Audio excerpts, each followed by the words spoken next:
The hour of 9 o'clock having arrived, I now call the House Intergovernmental Affairs and Operations Committee to order. At this time, we will conduct a roll call. Ms. Becca Somerville, will you please conduct a roll call? Yes. Representative Deloso? Here. Representative Borowski? Representative Carroll? Designation. Representative Cepeda Freitas? Designation. Representative Davidson? Designation. Representative Donahue? Designation. Representative Dougherty? Here. Representative Gokenauer? Designation. Representative Madsen? Representative Miller? Designation. Representative Probst? Designation. Representative Rivera? Present. Representative Rusnock? Designation. Representative Salisbury? Designation. Representative Stats? Here. Representative Kutz? Here. Representative Racel? Representative Barton? Here. Representative Bernstein? Designation. Representative Fink? Here. Representative Borowski? My apologies. Representative Borowitz? Designation. Thank you. Representative Jones? Designation. Representative Major? Here. Representative Menser? Here. Representative Olsummer? Here. Representative Shurin? Designation. Thank you. And then we have a quorum. Thank you, Ms. Somerville. First matter of business is the committee organization. Pursuant to House Rule 44, the committee shall operate pursuant to standard committee operating rules. The standard committee operating rules are found in Rules 1.3 through 4C. I'd now like to make some opening remarks. Firstly, thank you. This is my first chairmanship. I'm very happy to have the Intergovernmental Affairs and Operations Committee. I look forward to a lot of good work getting done in this committee. The minority chair and I share a lot of similar thoughts and intentions, and we intend to get things done in this committee. And Chairman Stotts, would you like to make an opening remark? Yes, thank you, Chairman Deloso, and good morning, everyone. And I am excited that we're actually resurrecting this committee. I think the last time that the Intergovernmental Affairs and Operations Committee met was back in 2011, if I'm not mistaken. So I look forward to working with Chairman Deloso and all members of this committee. And if I could, may I make a couple introductions? Absolutely. Michael Totino is our executive director, but we have Kerry Golden sitting in pinch hitting for Michael today. If you'd like to say hi. Good morning, everyone. And we have our administrative assistant is Eileen Crick. Good morning, Eileen. The Republican vice chairman is Representative Thomas Kutz from Cumberland County. Good morning, thank you. And our secretary is Representative Brian Rassel of Westmoreland County. Good morning, and thank you. Again, I look forward to a productive session. Thank you. Thank you, Mr. Chair.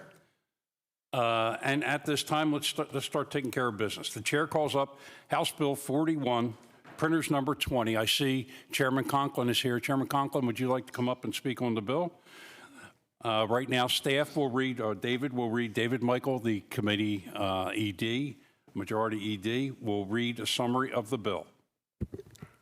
House Bill 41, printers number 20, allows the PIAA to create separate championships for public schools and private charter or parochial schools.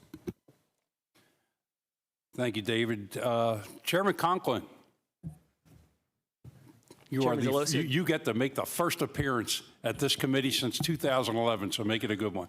The chair recognizes Chairman Conklin.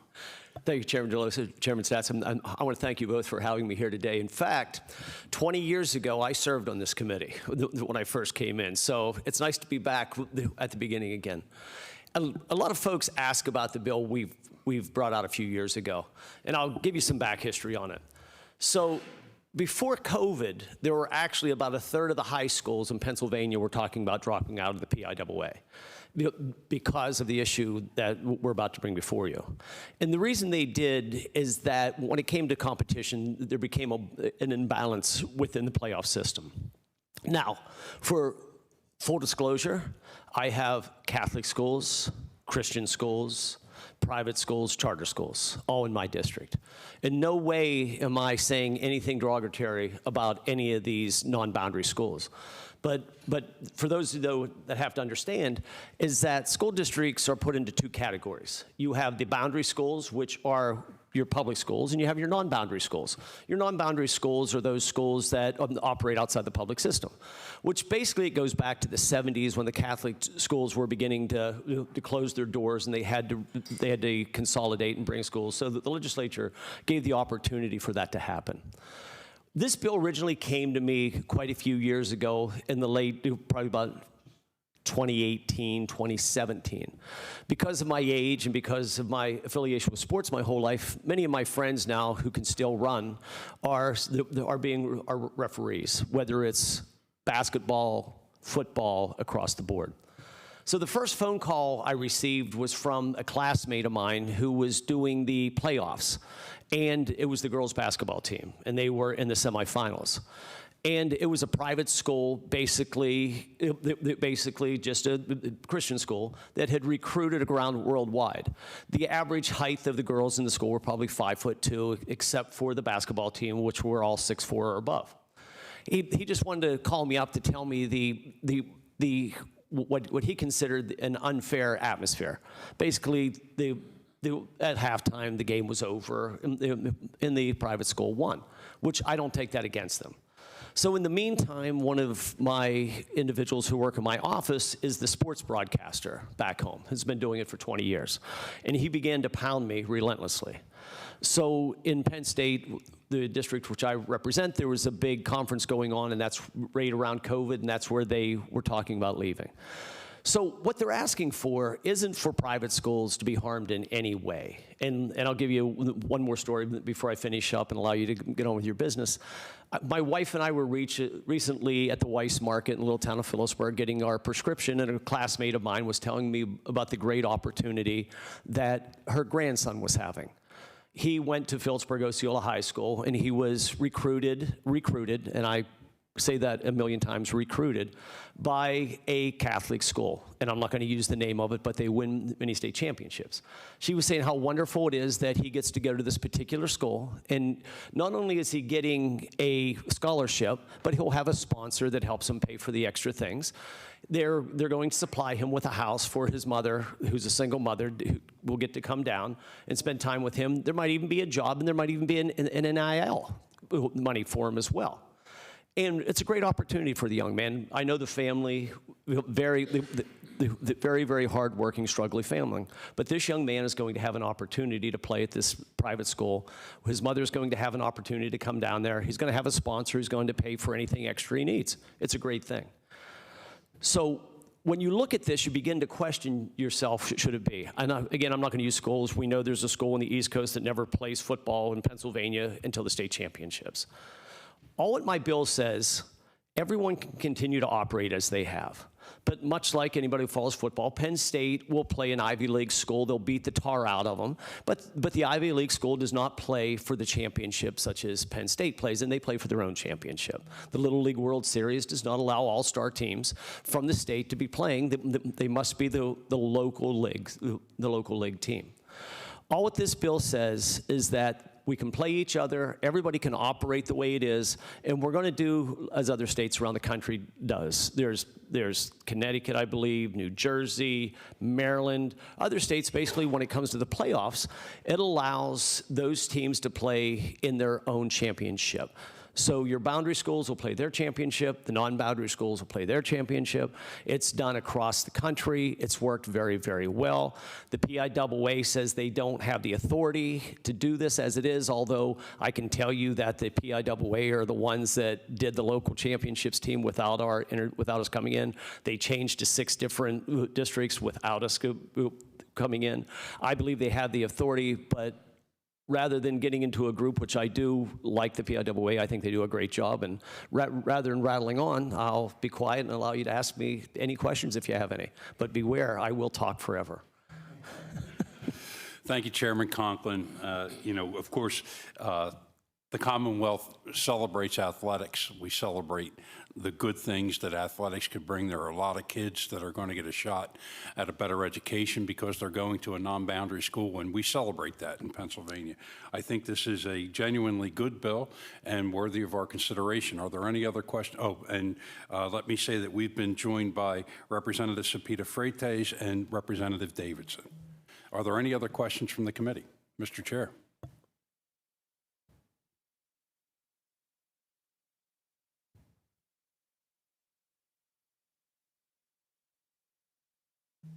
Representative Alsamer. Thank you, Mr. Chairman. Chairman Conklin, I just want to make a comment. My brother is a public school, high school football coach, and he coaches I believe it's a 5A school. I commend you on this bill. It is, I can't tell you how many times he's gone into the state playoffs, faced a charter or a private school that is loaded with talent and just gets mowed down. And I hear it from the coaches on the staff and his friends of coaches that this idea that in this bill that you're talking about is widely prevalent and thought of as a great idea amongst the coaches, at least that in my brother's circle. So I commend you on that. Thank you. Representative Russell. Just out of curiosity, is there a like a percentage of championships won by these private schools? Is it significantly higher? It's averaging somewhere, and I don't have the data in front of me, but somewhere around, I believe, all the private non-charter schools make up, I believe, about, is it around 5% of the schools in the state, and they win, I believe, 70% or 75% of the championships. But don't quote me on that. I don't have that number before. That's okay. Thank you. Are there any other questions for the chairman? Representative Rivera. Thank you, Chairman. I just wanted to reiterate also and echo that I've also had this concern in our district. It's been brought forth for the past number of years, and just like academics, when we have public academics versus private recruiting for academics, I find the same to be logical in sports. So I'm in support of what you're doing here. Thank you. Thank you, Representative Rivera. Chairman Stotts, any comments? Chair recognizes Chairman Stotts. Thank you, Chairman. A couple questions. So the Athletic Oversight Committee was created to be a legislative oversight for PIAA. So why does the bill require the PIAA board and the Athletic Oversight Committee to hold at least one joint meeting?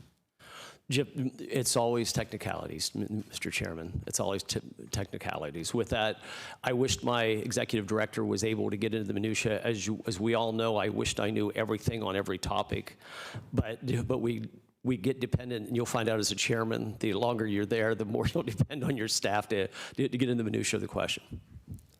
And I do apologize. I can get the exact answer for you if you give me. She'll be in later on this afternoon. That'd be helpful. Thank you. you. And please send it to me in writing because, as you know, I have a really good memory for about 2 seconds. You and me both. So if there's disagreement, what happens if the schools in question don't agree with the PIAA board's final decision? Is there an opportunity to appeal? I believe that I wished I had someone with legal counsel on this. But as you know, the decisions that the PIAA, whether it's changing the 6 districts, whether it's changing the local playoff system, the way across was done by the PIAA and moved forward at that. And I guess my last question, when would this start? When would the process start? Would that be at the beginning of the school year, at the beginning of the sport season? as you know, to work that out, we will go through. It's been so long, and I have to be honest with you, I've been pushing this bill for so long, I never thought it was going to get into a committee. It's normally been put in a committee and boxed up and never moved again, but that's where we're going to work with the PIAA. The PIAA still will be the governing authority. The PIAA will still do the championships. They'll still run them through. What we're doing is giving them what members of the PIAA have asked for, was the legal ability to do it. Because again, whether it would be lawsuits they are wary of, which some have said and some have not, what we're doing is giving them the legal authority to be able to go through and to be able to make the districts and be able to use what the PIAA does very well. And that's to put a clear playoff system together that would put non-boundary and boundary schools in the playoff division which they belong. Sure. I appreciate your candor. And I do appreciate the intent of this bill, having the General Assembly grant PIAA the opportunity to consider this issue for playoffs and championships. However, I do have questions about some of the language contained in the bill. So today in committee, I'm going to be a no, and I do hope that we can have further clarity and discussion on the House floor. I will remind members, although I will be a no vote, this is not a mandate on PIAA. We are simply, the General Assembly is simply allowing them to further study the issue and make any decisions that they deem necessary. So that's kind of where we're at on this. Thank you. Can I make one last comment, Mr. Chairman? Please, any concerns you have, if we're able to get this out today and we're able to get to this floor, please come to me, because I want to make this a good bill that's bipartisan and something that our schools, all the children, can play in a competitive district and be able to be rewarded for their hard work. Yep, no, I get it. I think it's well intended. Thank you. Thank you. Representative Menser, you have a statement or a Thank you, question? Chairman. Representative Conklin, does the Catholic Conference have a position on the bill? Oh, of course they're against it. Yeah. Are there any other questions for the chairman? Are there any other questions for the chairman? Thank you, Mr. Chairman. The question is, will the committee report the bill? And in favor, I'll need a motion. There's a motion by Representative Borowski. I will be a yes on the bill. Becca, will you please call the vote? Representative Borowski. Representative Carroll. Yes by designation. Representative Cepeda Freitas. Yes. Representative Davidson. Yes. Representative Donahue. Yes. Representative Doherty. Yes. Representative Gokenauer. Yes by designation. Representative Madsen. Yes by designation. Representative Miller. Yes by designation. Representative Probst. Yes by designation. Representative Rivera. Yes. Representative Rusnak. Yes by designation. Representative Salisbury. Yes by designation. Representative Stotts. No. Representative Kutz. Yes. Representative Racel. No. Representative Barton. Yes. Representative Bernstein. No by designation. Representative Borowitz. No by designation. Representative Fink. No. Representative Jones. No by designation. Representative Major. Yes. Representative Menser. Yes. Representative Olsummer. Yes. Representative Schurin. Yes by designation.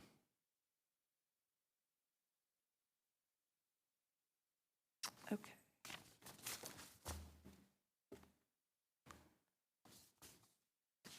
Ms. Somerville, the tally.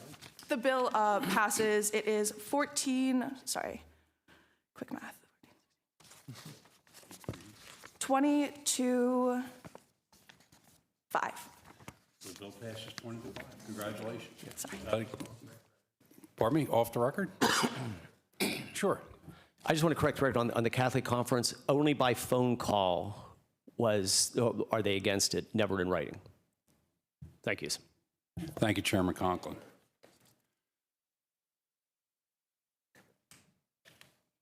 All right, so the final tally was 22-5. No, 20 to 5, 20 to 4. The final tally. The final tally was 20-5. The bill will be reported, and the bill is passed. For today, we are going over on House Bill 169, Mirsky. We've had conversations with stakeholders. We believe that House Bill 169 needs to be worked on before consideration in this committee. So we'll be going over the bill in order to redress in a future committee meeting. Right now, the chair calls up House Bill number 276, printers number 220. David Michael will read the summary of the bill. House Bill 276, printers number 220, creates an employee misclassification working group to address employee misclassification.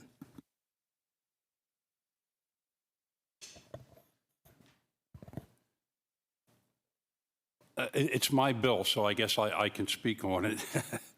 Look, this is something that, of course, I've been passionate about throughout my working career to address employee misclassification.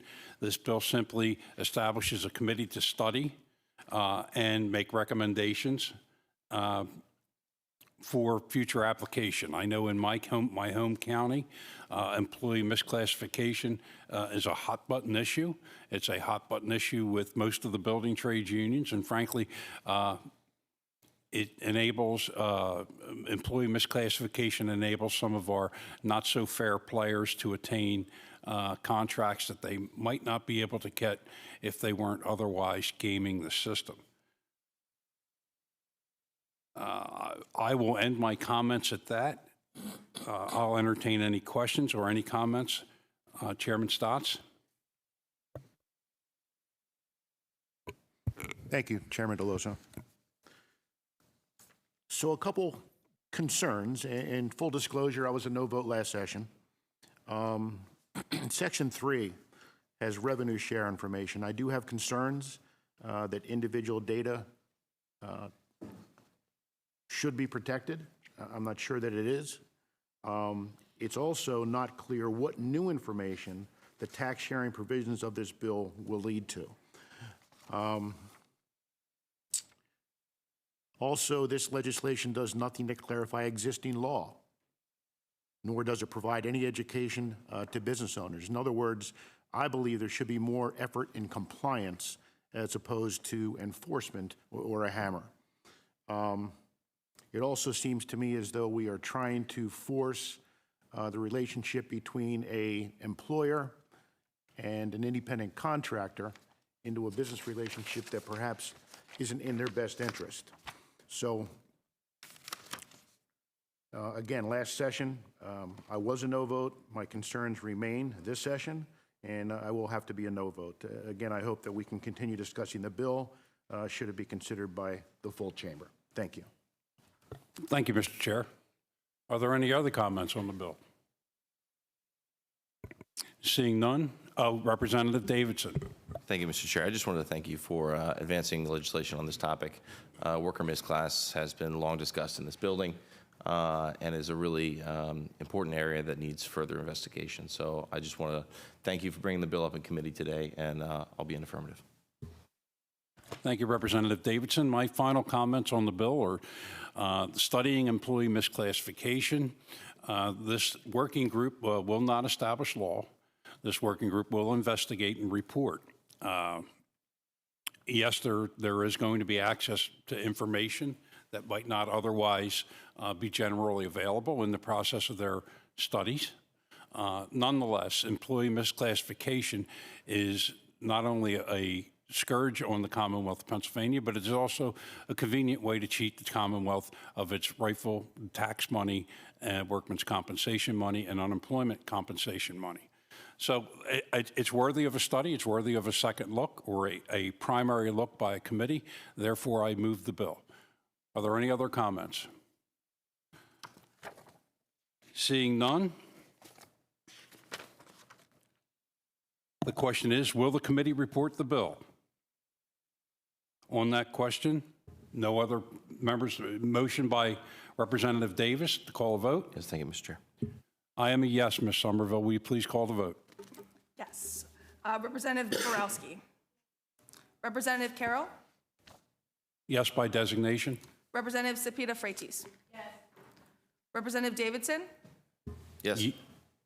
Representative Donahue? Yes. Representative Doherty? Yes. Representative Gokenauer? Yes by designation. Representative Madsen? Yes by designation. Representative Miller? Yes by designation. Representative Probst? Yes by designation. Representative Rivera?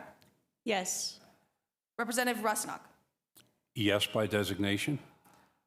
Representative Salisbury? Yes by designation. Representative Stotts? No. Representative Kutz? No. Representative Racel? No. Representative Barton? No. Representative Bernstein? No by designation. Representative Borowitz? No by designation. Representative Fink? No. Representative Jones? No by designation. Representative Major? Representative Menzer? Nope. Representative Olsummer? No. Representative Shuren? No by designation. Votes being 14 to 12, the vote passes. All right. Thank you, Ms. Somerville. Those in favor of the bill reported 14. Those against the bill reported 12. The bill will be reported. The bill is agreed. Further business? Microphone, there we go. Further business. Next to be called up is House Resolution 166. Staff will read a summary of the resolution. Printers number 122. House Resolution 166, printers number 1222, recognizes the long-standing relationship between Pennsylvania and the Republic of China, commonly known as Taiwan, and urges Congress to continue its support of Taiwan. The question is, will the committee report the resolution? Representative O'Mara not being here today, is there any debate on the question? I'll entertain a motion. I'll entertain a motion. Motion by Representative Doherty on the question. Those in favor will report aye. Those opposed will vote no. Ms. Somerville, will you call the vote, please? Representative Deloso? Aye. Representative Borowski? Representative Carroll? Yes by designation. Representative Cepeda Freites? Representative Davidson? Yes. Representative Donahue? Yes. Representative Doherty? Yes. Representative Gokenauer? Yes by designation. Representative Madsen? Yes by designation. Representative Miller? Yes by designation. Representative Probst? Yes by designation. Representative Rivera? Yes. Representative Rusnak? Yes by designation. Representative Salisbury? Yes by designation. Representative Stotts? Yes. Representative Kutz? Yes. Representative Racel? Yes. Representative Barton? Yes. Representative Bernstein? Sorry. Yes by designation. Representative Borowitz? No by designation. Representative Fink? No. Representative Jones? Yes by designation. Representative Major? Yes. Representative Menzer? Yes. Representative Olsummer? Yes. Representative Shuren? Yes by designation. Votes being 24 to 2, the resolution passes. Thank you, Ms. Somerville. Those casting votes in favor and ayes, 24. Those opposed, 2. The bill passes. Congratulations, Representative or Chairwoman O'Mara. Seeing no further business, Any further business? Seeing no further business, this voting meeting is adjourned.